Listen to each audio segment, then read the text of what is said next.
Hope. I mean, it's looking better. Like after this game, it does look like, oh, we're getting closer to an SEC win. I mean, obviously it would have been nice to win this game, but I think things are looking up. If we have Johnny McCrary playing the way he has been, even improving even more each game, we could pull one off, I think. Yeah, so there's 3 more SEC games left. We've got Florida next weekend. Florida has not looked good. We beat them 34-17 at Gainesville last year. Right. Number 1, Mississippi State. Probably, I'm going to go out on them, probably not going to win that one, but then closing the season with Tennessee.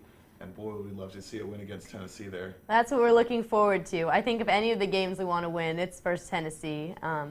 Obviously, Florida would be nice too, but that's the one we're really hoping for. And I think based on the way we've been after this game, and we'll see against next week, but I think we could do it against Tennessee. Yeah, sort of lowered expectations on the season. Yeah, even our athletic department kind of, nicely put it that they said the Doors put up a fight to Mizzou. So, put up a fight in the loss to Mizzou. So, I mean, they're kind of putting it as, yay, we put up a fight, but we still lost. So, a little embarrassing, that's the way they phrased it. But yeah. I guess it is a positive message that they're trying to send. Yeah, what positives can we take out of this game? We were in it for the entire thing.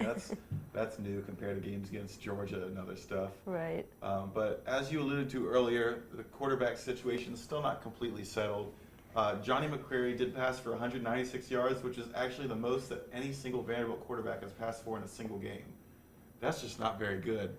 But we've got a couple other people to choose from, the most notable of which is Patton Robinette. And he is officially cleared to play and is listed as a backup or starter. So that could be something to look out for. Right, that'll be interesting to see what happens next week. I assume they'll stick with Johnny just because he's been playing so well, but it's good that we have Patton back. Also, I mean, there's also Freebeck, who we haven't. What's he been doing?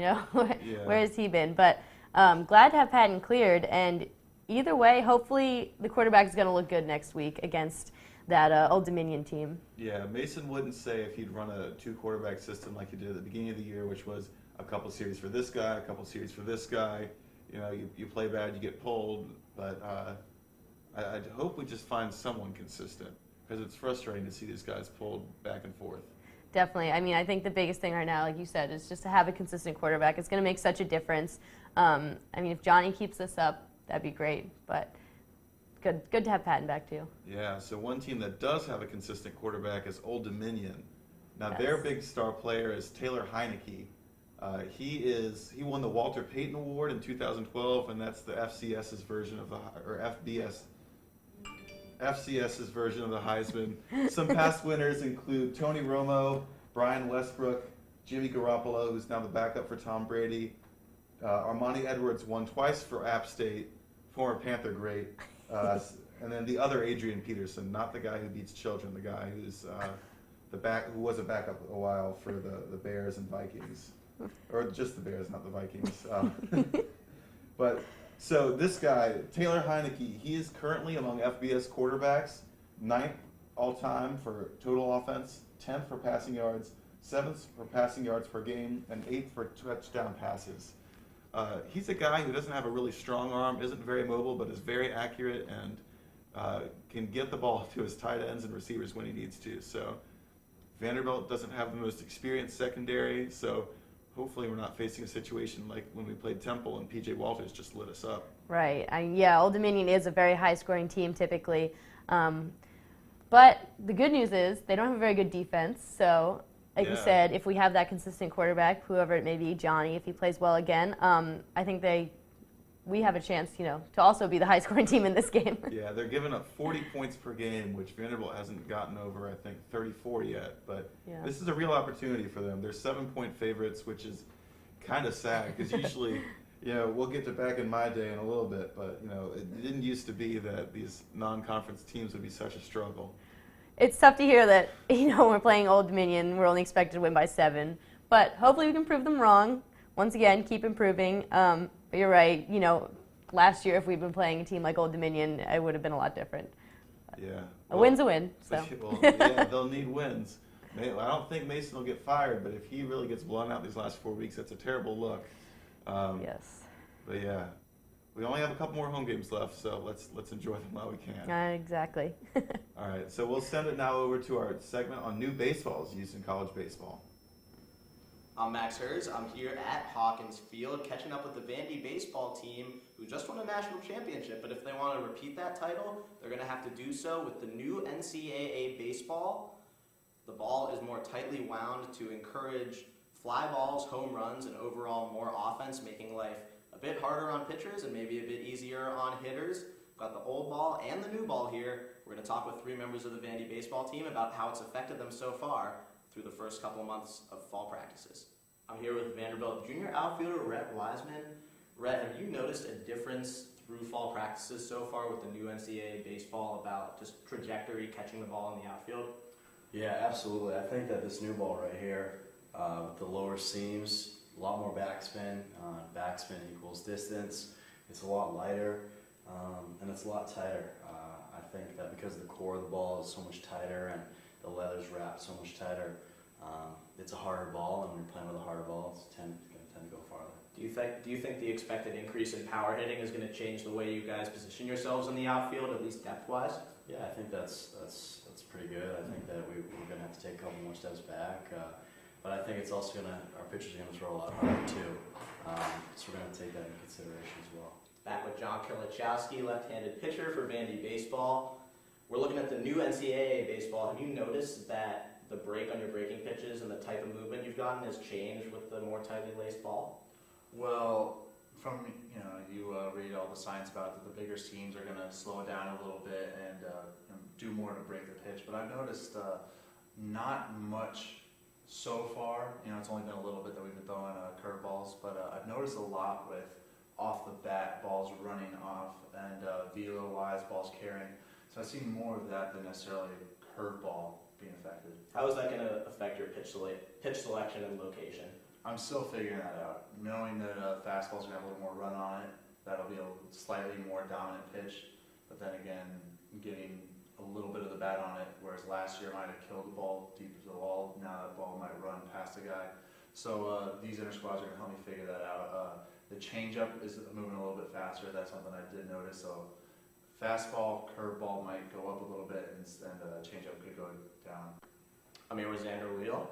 We're going to talk about the new NCAA baseball. Xander, you were up there in terms of home runs for the team last year. Have you noticed that the power hitting across the board for you and all the other hitters has increased with the new baseball, just the ability to hit the ball further?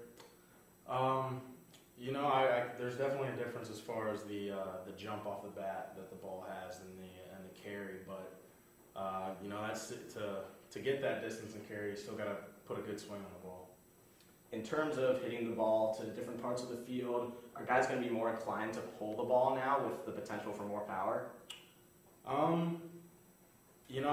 I think for us it's just going to be more of a thing where everyone still stays within their game, and there might be some times when a ball that would have been a double or something might climb out of here with the new balls, but I don't think it wouldn't be a good idea for people to try and just pull the ball and stuff like that. People still got to stay within themselves and just do what's best for them. Last thing, how far do you think John Norwood's Omaha home run flies with this new baseball? Let's see. He got out over the 335 fence by a few feet. I'm saying it at least goes off the top of the bullpen wall and TD Ameritrade Park. Bring your measuring tape to the Hawk this year, because Xander Wheel and the Vandy boys are going to be hitting some shots over the fence with the new NCAA baseball. So there you have it. The new NCAA baseball will encourage offense and change play in some ways, but as you can imagine, the Vandy boys are already on their path to making big adjustments in pursuit of another national championship. I'm Max Hers from Hawkins Field. Back to you guys in the studio. Hello and welcome back. Now at the desk with me is Allison Mass, and we're going to start you off with our brand new segment, my new favorite segment, Back in My Day. Okay, I'll go first. So, back in my day, the basketball team, before the season started, put on an event called Memorial Madness. So, a bunch of college basketball teams do this. It's just kind of trying to get people pumped up for the season and just show off our talent. So my freshman year, we held this event. It was really fun. There was a dunk contest. John Jenkins kept missing, but it's all right. I think Dejan went out there and had a dance competition against the women's basketball team. K-Stall made a half-court shot first try, so that was magical. It was just a really fun event, and I miss it. I do. Well, back in my day, we had good basketball teams. Teams that would win 17 or 18 games per week, per season. This season, I don't think that team's going to win but 7 games. Do you know who their second best player is? I don't. Back in my day, we had players above 7 foot. Back in my day, we didn't use none of that fancy schmancy iPhone 6. We use our fancy schmancy iPhone 5, so we're happy about it. Next off, we have back in my day about the football team. Back in my day, we had youngest brothers of NFL quarterbacks, and they were good. Damn it. Steven Rivers ain't worth nothing. Jordan Rodgers could throw the ball past 20 yards. Back in my day, we made bowl games. We beat Kentucky. In fact, we beat them 40-0. You doing all right there, Allison? Anything more for you to add about back in my day? For football? Okay.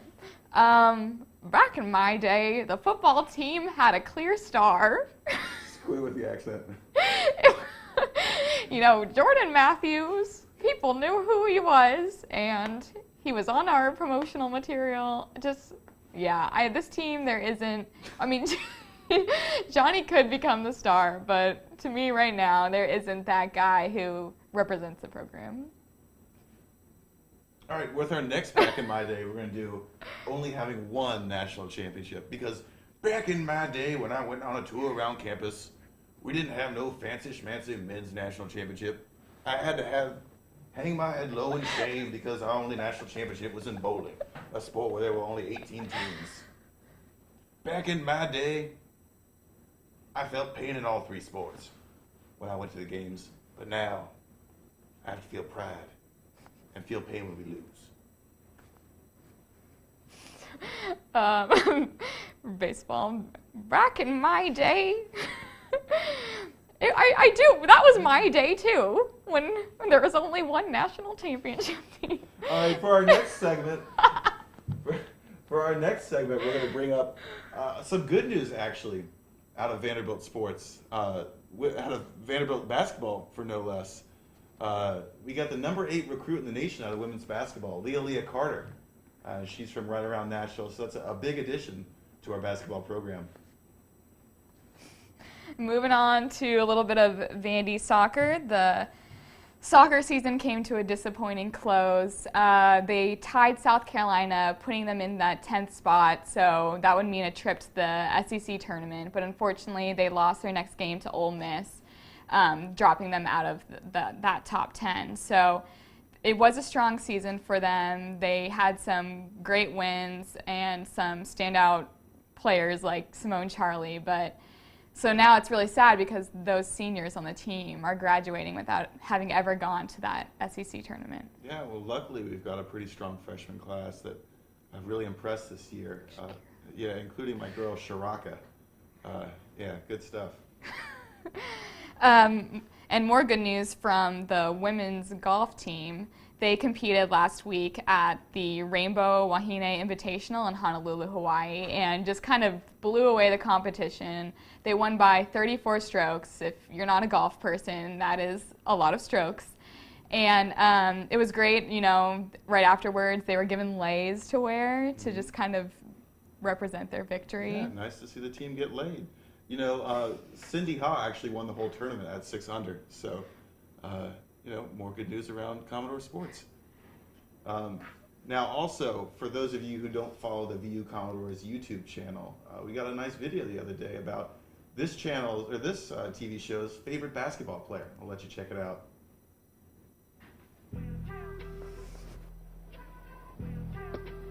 first rule to being a man is coming out on the court with confidence.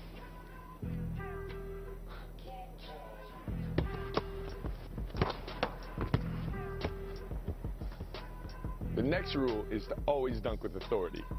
Unless, of course, you're a little bit more grounded, then just shoot the three. You always got to make sure to have fresh kicks, new tights, and a clean jersey. But nothing too flashy, or else you might have to end up on the bench with coach. When you look good, you play good. In all seriousness, the most important rule to being a man is playing hard, playing tough, and playing for your teammates. And that's your first Moats Man Minute.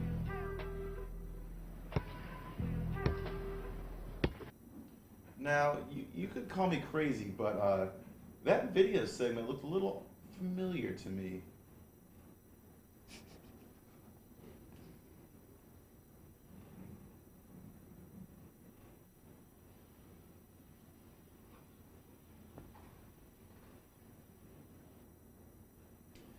Yeah, that was some quality television right there. Quality. Like Ray J, we hit it first. And I think that'll about do it for this show. For Allison Mast, Amanda Marco Tullio, Max Hers behind the curtain for the first time, I'm Ben Weinrib, and we'll see you next week on the Johnny McCrary Show.